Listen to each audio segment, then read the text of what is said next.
Han taw mawn yn eisiau cynnych y gri tuigsinn a againn na Gaelic. Agus am ei tolictio fáilte a chur i'r a-nis MacCuinn. Nes a haws y gwpad awn yn sŵl na Gaelic doch yn parent agus hwcag tu i'r Eilean Luing agus haws y ffyrach i'r Eilean. Fel Gaelic has rhywun sy'n an yn Luing? Ha Gaelic ag mahenner sawn Eilean Luing gehaes yn ach a farach sy'n ha gryn caich is fwt i chela ach ha glefig gyda agol. Agus yn canig tu gyfel dòchains ag do henner agus mwyntir yn Eilean? Ha, gwira, agus gwma colach ri dòchains a gael cwyw, ach ha fach glynawn cwhengl sy'n rhys yn acha, agus na dòin ha dy gradja ffyrrwydyn, ha sydd gwma un sy'n ach. Yr o Gaelic gabri'n rwytein yr fawn y Aoigh?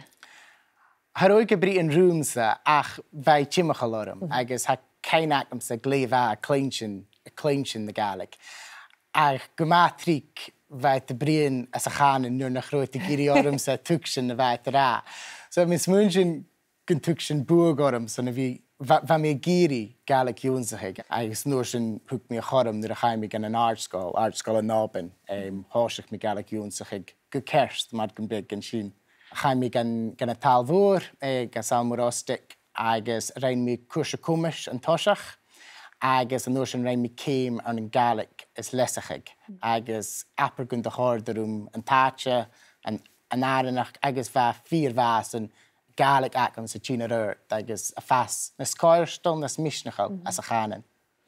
Agus cyrson a haw geri cwml orst leis y Gaelic? Ha mi a ferach yn nas asgar is yn dŵlach as acums, agus ha sydd cwtmach dyrach haw faighinn awn yn doi alapa awn yn sŵl rwyd bic at y Gaelic jam is mwynching. Le cynch. Agus yn eisiau gain bican mynwpad acet? Bi mi a gwpad ar sy'n cwmyn y parent, agus se bwyn nasianta y hwning, a fes a tors taich do farentin ac a fel clawn awn yn ffwl am Gaelic. So bi sy'n a tors corla, taich is Torja for rutten yn lwb, na parentin ha a tug ffwl am Gaelic gan a chlawn, agus ha gyma un sy'n ach sgasio upper nasianta hawn. Apar upper chwtramach. Nes ynnes, Jane Napperst, nio, yn fachgol Gaelic y Charlotte. Se bwrich leis gan fa. Dyrach a cealach ag bio grari cwtchgyn stoch a ha gyn se sgialach ag na hel itcher fyr, agus ha glani sac na heli fyr, bio graru a bwrich leis gan fa. Agus ha mi gannych ag yn gweld tu hyn yn apar sy'n tyrys nio gan ar y fawn y Aoigh. Hwyl ag yn check-up. Wel, taflet ynnes, agus bi ynnes yr as coddrym na satch yr yrst as y program.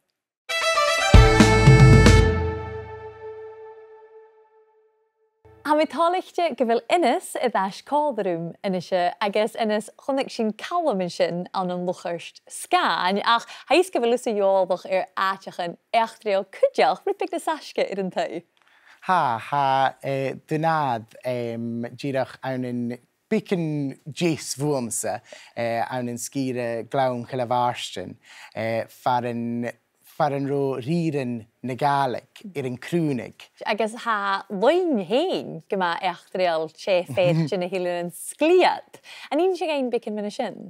Se ungyn y Eilean sglet awn yn yr gael, hawn cwtiri Eilean Eastjail, Eilean Seil, Eilean Biawn Hwaf, is yn orsing Eilean Luing hyn. Agus se grifachas gyma môr, gyma cwtramach a fawn. An creig mi yereg gwne as na tri ficheten, dyr a hosach na creig yn y gwnig.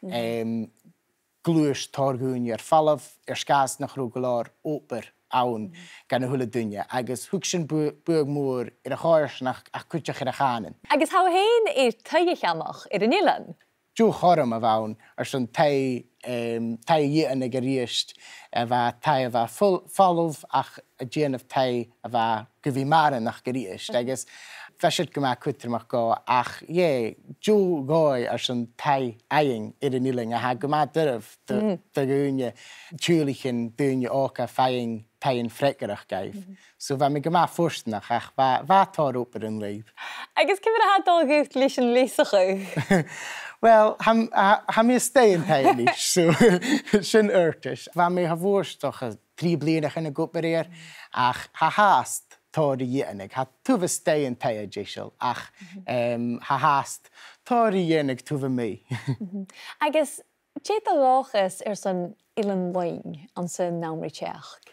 Ha féimech barach dúlaich in a bhí tíige, díreach mar imig áte eile ar a ghéaltach, ha duibh dúine aingasté, taringúine sté, agus beholm sin aichging a háirs nach go fás bicin is látre a ríist. Wel, ta'n fawr yn ers yn Chyn y frin rhain.